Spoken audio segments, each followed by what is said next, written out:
Matamgi Manipuri Wari channel asibu tabiriba khwai pumnamakpu taram nokchari. Ngasi amglawirasi video call da rong Tabi kuntra hom duisu batangka. Nong madolatiya da thoktuna malim sin bathungna mangal pibiriba korong mana changlamdai tapna chaitharakpagum ngan basu Sylvia dagi tapna lapthokna bahonari. Korogi mangalna inthamthagi matamda nong mana yakna sagani nong mana ingna sagani nong mana leichilakta lotuna masak uge fangdabagum nong mana nungshina loinabi nong mana isau tawduna khanafam thi nong mana karisu haidana tuminna leishinki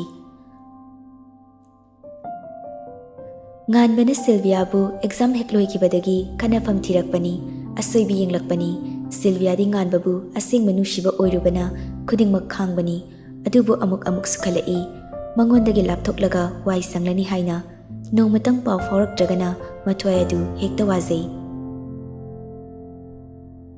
ngan basu exam result out oidri faudi mayambagi dukanda mateng pangbo oina nungtigi chatlami tompoksu machanupibu Ranjit ki machada thajaningbana ngan baga loina badu yaramde numit khuding mana haiba yade haiduna isau langlammi mabuk phattabagi haunaba nong mata faba wakal khankidri nong manomagi phattabadi sumsum henjelai makoida furakiba chinglen busu singduna tanjangairibani Isorna sembada chanaba zura simi haibaduni Tompok Ranjit Syam amadi Ranjit ki machanupa Naresh onthokna pukchal manana loinei amana fattaba wakal khalaklabadi hena thongna hapnei makhoi masel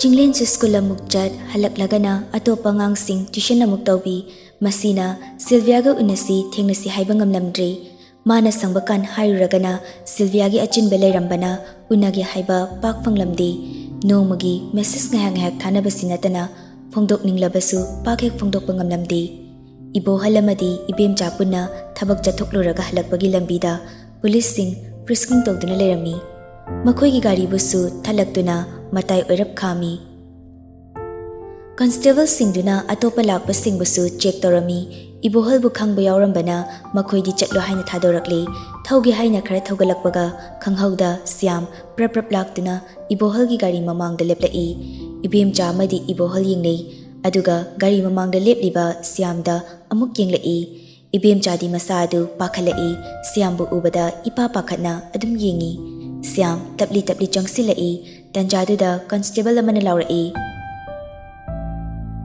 Sir check tokrabani aina khangba mini Syam kari sohaida khara chathokre ibohal sunga blaptona yenglamnaga thokre Syam phone lakthoklaga call tawduna wari sanaki gari manungda ani dusu wari sanarai ibemcha hojiki dubu Syam natrane mane hanaga yamna manadre gyanem taraba mali mabudi gyanem tarini lamhui ani duni hanadagi changtadana hoji fabo dum leiribase makhoi ani dudadi punsi yoina thengna hanbidaba phattabagi haunabi phattaba wakhala dum khalakani pakhale ayamna kaisu tawise pakhatkanu hojik ai karimta khande aigi chabiyamgi khaktani khalibase maching manau ani hum sudana yengsinbini haibasu leite magidi ekhoi ani natana kana ama leibenati yareba mama tumina leiro makhoi ani sumna wari sana thorakpana labuk lamaham oina tawba mapadu yokshilai nupa ama lepna kari adu khamo haibagi mangonda makut adu hairai ibohal su kari adu khamduna mingsel adu haitharaga mangak lithoktuni yenglai kaidore bungo nupa dusu ibohal gi gari manak tamna changsilaklaga hairai amta kumlo kaigino ibungo hana kumlo aduga maramdo hairgi nupa ado amukpa udriba misak oibana anidu ngakchanana yengnei kanano haibagumna ibohalsu khangde haibagum mangak khajik lenglai icham chamba mawong mandabana ibemchana asumna hairai kaigino ibungo aikhoi thengi nangbu kanano ne noina ibudi khangbai mathau tade noi ani se ibohalga ibemchagani ko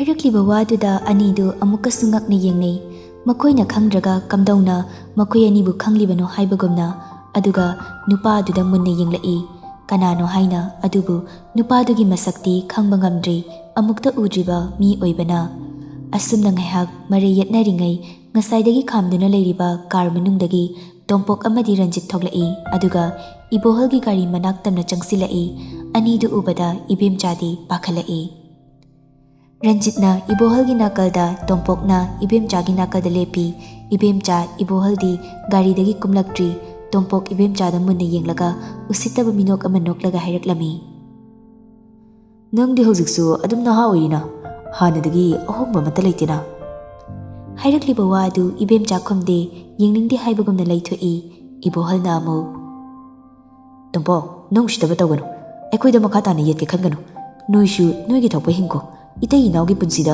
ayat papirakanu. Tompok usitana kanna noklaga. Aidi hanadagi hauna hairiduni. Aina amuktang khankiba haibase thungdri phaba honaba lepti haibidu. Maduna larik toina hotnaramlabadi phattaba khaliba wakhalda khalamdabasu yai. Yarese nangna ngangba wase taningda haiba nangsu khangliduni. Aidi ibemchana ngangba khangni taninglibase.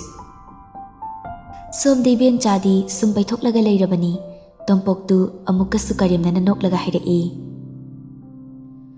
Nanggi apambagi matungina ibohalga thungnaduna matam sangna leminare haujikti aiga muk leirasine ko Handaki usitaba wangang sida ibohal saurai ngasaidagi gari manungda famduna thoktanaba kana honabani adubu hairakliba usitaba wahaiduna tumina leishinba ngamlaktre thongdu fat hangduna thoklaklaga Ranjit bu inthoklamlaga tompoki manakta laktuna mangakti chaplaga hairai Nang naram chache hauju phabu chumdrine mi usitaba Masi haiduna kanna chapsili ibemcha su pakhana tawfam khangda adumak famduna lei Ranjit amadi nare sangsilaktuna ibohalgi tungdagi ibohal fuba horai ibohal su amuk leithoraktuna aniduga muknarai ibemcha su mitmangda mapureba phubiraba dudadi khangduna leiba ngamlaktri Gari dagi kumtharaktuna makoibu inthoi tompokti ibemchagi makhut faduna usitaba horakle ibemcha kanana thoknaba honajai adubu tompokna chetna paishinkhre ibohal sauna laurai Tompok Naresne ibohalgi makokta nongmai namlai Ranjit noklaga karimnana hairai Sor honba lephalasiro Tompokna hairai Tarai hekta loishingadaba nate maithakta ngaubagumna ngaukidoribni Somda ibemcha kaplaga thado haina kanna haijai Tanjaduda laptakna gari lakpagi makhol tarai aduda makhoi maseldu mitka yengnai aduga thadoklami aduga amuk tompokna hairai Lambi sembagi yopak paiba hobada ngairi karam mawongda semsigi habdudi khona tapna dum torkani Wahai si hairamlaga usitana yenglamlaga gari adu thauduna chatkre ibohalna tuduna leiriba duda ibemcha chensilai aduga ibohalbu chingkhatli Naresna kinna thilambagi machil bandu I kitang thokliba du ibemchana taithorai asumna tauringai ngasai thoraki gari dusu yokshilai lambigi matai duda aniduna tauriba du ubada gari thaurakliba nupa adu magi bite adu matai oirap khamlamlaga kumduna hanglai Kaidobu yaroge Khonjel adu tabada ibemcha si yankhalai nupa adu ukraba mi oibana munni yenglai nupa adu su sokliba ibohalgi manakta famduna hairai Kamai torino sibo Kaisu tawdeda Hairaga hogatnaba tawi nupaduna tapna samlaga hogatpada mating panglai ibemchana Bungo nangse mamana ukrabagumna tawine Nupadu sunofet tawraga hairai Noma Sylvia accident tawbada yumpok thilakpa yarakpaduni Oh khangi aina ukibagumna tawi jingnabado ibungogi mingna kari kauba Nganba kawe mama Oh phare nangsu chalo kaisu tawba nateda khusu Hoi mama Hairaga ibohalda haifet yenglai aduga chatkre Somdana Rebikaga Jinkhaiga unarami makhoi ani ne hehek unafam lekai pukri manakta Jinkhaina Ibani no unaraktrise phanadi kuirine ko Kuidriye kodai de kuibanu Nangbudi kuiramoi aina da kuire khanbe wani Unadaba kuire kaiduri hairakanoba nungtigi video call da unariduni. Video call haraga Sylvia du ningsingle. Sylvia dubu kamdorino. Handakti toina pauga faunadreda. Nganbaga dum nungsinari zalo. Nungsinari bani. Ngahak laita khanare saunare na da lahibani makhoi anisu. Moy anisu ekoi ani gumbaro. Rebecca sauna. Nangkumana ti nganba hoidi saunarasune nupi atopa koidabani. Nangdani aigabu kitang saunardi nupi atopa koi hongnaba honarido. Wakai amu horaba. Wakai gi wanati. Nangido wakai kawi. Aibo atopa nupi koi hening baman bama yauri nangisi. Koiningadine koiningi hayo. Aingondaga tainarakano. Koi kidoine daidi. Nanga saunabada koinabanane nupi ahumuk suri. Aina khanjilaga thamisi. Nanga hek saunabaga koigi hairadone aidi. Oh, aduraba nangna inushirisi. Nangna koiningaga aingonda tainarakano. Nangdi ai yam sauna ningle mizat oire. Aine am hararoni gaina ngangla ineba nangido. Nangna haraube wanate aidi asingba haizabani. Rebecca phamlambadagi sauna hogalai aduga hairai. Koiruro hojima ahumakto koiruro loinaramni aiga.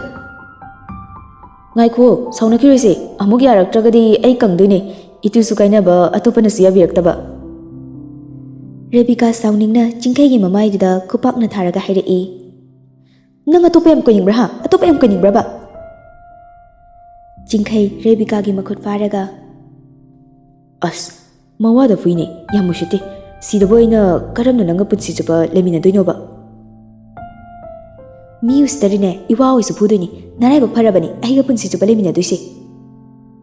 Hayengwai nanga se laura matung aise nupi ama fawga koinaba irang tawnaba yaroidorine dude. Koi balari amataga hek irang tawnarmune namit anima kothoklagane nangi seba punsi chupa tawbigi. Iwa mitangena mukne atopada niyum panthokero. Chingkai gi makoktuda amuksu wairaga hairai. Ho adudine nanguma pukchal sepa mina tawdoba. Aibo mo pukchal sepa tahanbiri. Sepabu sepi haibani ko. Ichum chumjaba igi pukchalbu sepi haibiramnina ngasidaidi sepa horage. Kusi tawbiro ai changkhrage. Ngaikhoe sawinaba nangama laitradi aisu bit kya laiteba. Ho ahum laire daine moidagi lairo bitto. Ho aduni adumaina sawinaba mi laitragadi aisu atopa koiningma pokteba. Wachu yam ngang laibradi ai changkidoine yungko. Tholapaba kuidri changagena hale. Si khangdana aini yumda lairase su yade. Lainingdi noina yumdo. Aduri kaide yadoiba. Aibana nushi haiba aduga aigi yumda lainingde haiba. Adudi nangna ai nushi harisidi fake nine. Yare khangi. Fake ngaptani. Nangna hari mayamse. Nungshu nushidana nukshiba saba fake nupi haisini. Rebecca do handang mukti nok fake tawduna oinana hairai. Fake oiridi nangni. Nangna aiga nushinana atopa koidanaga tawrido. Nangse fake nati haigiro. Fare adudi ibani kainarase. Ai fake ne haramdina. Yam fare kaino. Aiga kainara matungda nangna kapaga sindo yam yengningi. Status tamo yengnase ibani. Toknarasu number gadi kaknaroise status yengnaseba. Aikoidi kainaradi pungkaini number dagi kaidagi loina block. Adudi nang amukasu fake. Status ta kapadu yengnasi haraga kadarama yauri nangisi. Yare wathi sungang leranu ai changkrage. Film ki type da I hate you haramaga chatkidoini yo. Makhoi ani dusa sumna fagi zugai tawna wari ngahak saraga chingkai su hankre. Numidangi matamni tongpoki yumda Ranjit mapa macha chak kauduna macha sing sakhangna hauna doinena tawri. Ranjit mapa macha su thabak mafamdagi punna lakminaduna tongpoki yumda lairabani. Seliga mamaga su chak ising kanna hotnari mayai kadana makhoi punna famduna wari tawri. Tongpok macha nupibu kanna kaurai. Hey, icha thoibi amta tholong ni hey. Seli su taraduna tanna tholai aduga mapagi mangda leplaga hairai. Kai hage baba. Lao sida famlu lo. Baba ai ronaba tawramiye loisilamdriye. Namana loisinjarani. Naresty Selida munna yengi pamkhre nungsikre apamba khuding Selida yawbagum chadoba makai munna yengduna lei. Tompokna Nares bu masak taklaga macha anidu masak khangna hali. Babana thabuk chinbagi nangi yengshinba ngamdaba nang school chalasu thinba nangdaba haujikti nang dada sinane nang thindok chinjin tawdini khara leiradi no exam sa haidoraklani adaidi college su kadaroni na nang dada sida dum taradongni. Nares no fit tawna college kak notrasu nangi chatok chasindasu ai adum thingi yani. Yarnida chetmina baidi mi wate imanabi lei. Leisabi machanina pakang singna laknabasi yorkani chumnagi pakang amana leisabi da laknabagumba oradi fai adu nataba lamhenba guli chaba oktaba singna laknaduna karan ga tarakladi noidi nupini kaidongam dorigeba nupaduda. Machagi wadu Ranjitna mateng pangshinduna hairei. Chumi noi dadana hairise hayeng fatta nungda thokladi nangda natana ima ipa yawna nungairuidini aduna khudong thidringaida mamangda jeksin haugadabani. Tongpoksu mani chumi haibagum mapa machani gi wado support tokshinduna hairei. Mani aigidi nangna tomtani icha ani subasu nate aduna nang babana hairise yawko nangi phanabani. Wari ngahak tawraba matung chak siloirena chathoknare aduga amuk mapa machadu hankhre. Selidi Narespu ubada hainadaba haibada ori magi chathok chasinda thinbini ga hairakpadudi I kabana loirabani. Somdasu Sylvia hipna phone metli tanjaduda nganbasu message tharai. Nangna 24 hours se online sum lermisibu kamai tawrino yenglu kudingi online da sum lermi. No fit tawna message reply halli. Nangna message tharakpa ngairini. Wakra haye. Sylvia na message hanba nangdringai manam thazilai. Nang atopaga wari sadawda kona saru. Kaino message kasi sin tawdrisibo. Aina off laikrakanda nang sadawsingdo pena sauru. Ngahaktangdi aigi matam bibiyuba. Sylvia sortamna hondoklaga reply piki. Kanamta sadi aina message hanba phawk nangdringai nangna namtha thazilaklaga. Kaino haye haido hairo. Nang ay kayam nungshige. Nungshibay wadi mayamni. Nang ay kaina ba ngamgadra? Ngamuyi adumay haino ay nang kainaradi amu hawni. Pare, ay nang nungshidabani nate. Adubu. Kaidoraba. Nang gini haina ay panggal thopa ngamnoidori. Ikoy na hairakliba waduda Sylvia chingnaba kharadi pokle. Pakat mihul jisu chonglai karibu thoklagadaba khana amuksu karino haiba khangningna message adu thuni reply piki asumna. Kaino du engonda haiba kai kaige. Somda imana maronama ai hingdre haisini. Nganbagi message chubada kari thoklabagi khana pakhatpa langtaknabadi asum helai pukningma busu nungaitaba fawhalle gyan tadriba nganbagi waduna khuding mafathaduna amuksu asumna message to hanki. Kaidoragi imana hayoba. Tamu chausu magi apamba thungkibada imadi ningba kaiki. Aduna aidi imagi maning thungangani haina promise tokre. Karino nganbana haininglibase haiba Sylvia di gyan ngauri tasingna karino mana haininglibase khangningbana masa adu langtaknaba henjilaklabani hipliba adu laitana hipangam laktri. Masa adu upna amuk hiblaktuna monduda khadangna nga tharap tawna makhut aninduna phone du namduna reply amuk halli. Nang nei magi maning thungan bangam boyo. Nang aphawi mawama oiba ngamudra. Ngamgani. Mina nangi maramda fattaba wahi ama fawba haina handaba ngamgadra. Ngamgani. Fazana gyan tana layuko ay matam khara phone paroi. Kaigino. Haujikti imana ay matam chadri nupidi interest laiganu hai aduna ay tofamsu khangdri promise tawruba imagi ningwasu khayaningde matam khara ibani paw fawnarose aduga aina nangbu chapchana lawgani haiba sungamde maramdi imagi apamaduna nangoiramdrabadi handaki message tubada kokchawbi kare ngasaidagi chingnaramba adu mayak senglaklabada ma tofam khanglakdri upna hiplamba adu hawatuna amu famlai message to pana mamitagi mapisu tarakiba khanghaude haujikti khangle nganbana hainingliba pamba tokna ningi direct haiba ngamdabagi koithok koshin tawduna hairakpani haibasu ꯃꯦꯁꯦꯖꯇꯣ ꯍꯟꯖꯤꯟ ꯍꯟꯖꯤꯟ ꯄꯥꯏ ꯀꯔꯤ ꯍꯥꯏꯅ ꯄꯥꯎꯈꯨꯝ ꯄꯤꯈꯤꯅꯤ ꯈꯪꯈꯤꯗ꯭ꯔꯤ ꯋꯥꯍꯩꯗꯨꯅꯁꯨ ꯃꯥꯒꯤ ꯃꯐꯝꯗ ꯁꯝꯕꯜ ꯑꯣꯏꯅ ꯈꯥꯏꯔꯛꯄꯒ ꯆꯞ ꯃꯥꯟꯅꯔꯦ ꯀꯔꯤ ꯋꯥꯍꯩꯅ ꯅꯝꯈꯥꯏꯗꯨꯅ ꯆꯪꯁꯤꯟꯕ ꯉꯝꯒꯅꯤ ꯉꯁꯥꯏꯗꯒꯤ ꯆꯤꯡꯅꯔꯝꯕ ꯂꯥꯡꯇꯛꯅꯔꯝꯕ ꯄꯨꯝꯕ ꯃꯌꯦꯛ ꯁꯦꯡꯅ ꯈꯪꯂꯕꯗ ꯊꯃꯣꯏ ꯃꯥꯁꯨ ꯋꯥꯕ ꯍꯧꯔꯛꯂꯦ ꯁꯤꯟꯊꯔꯒꯦ ꯉꯥꯏꯕꯒ ꯆꯞ ꯃꯥꯟꯅꯈ꯭ꯔꯦ ꯄꯤꯔꯥꯡ ꯃꯥꯁꯨ ꯄꯨꯛꯅꯤꯡꯗ ꯐꯥꯎꯔꯤꯕ ꯈꯨꯗꯤꯡꯃꯛ ꯐꯥꯖꯤꯟꯗꯨꯅ ꯃꯃꯤꯠꯇꯒꯤ ꯃꯄꯤ ꯇꯥꯅ ꯇꯥꯅ ꯑꯁꯨꯝꯅ ꯇꯥꯏꯞ ꯇꯧꯔꯤ ꯅꯪ ꯏꯃꯥꯒꯤ ꯃꯅꯤꯡ ꯊꯨꯡꯍꯜꯂꯣ ꯏꯃꯥꯒꯤ ꯅꯤꯡꯕ ꯀꯥꯏꯍꯟꯒꯅꯨ